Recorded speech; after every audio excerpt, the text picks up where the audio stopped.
Alaskan sawmill. Very excited about it. I just got it out. I had it for a little bit. Just got it out. Got it mounted to my old homelite. Made my first pass.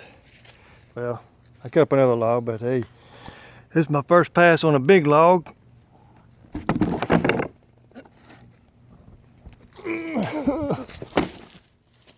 Ain't that pretty?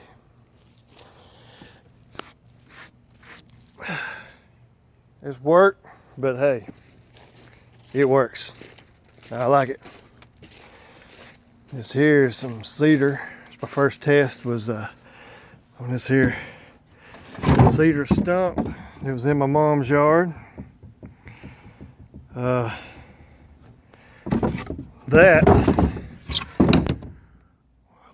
be likely to be Christmas presents for somebody this Christmas season. I'll be showing y'all some more here in a little bit. Showing it in action when I can get somebody to hold my phone for me. Thank you and be blessed.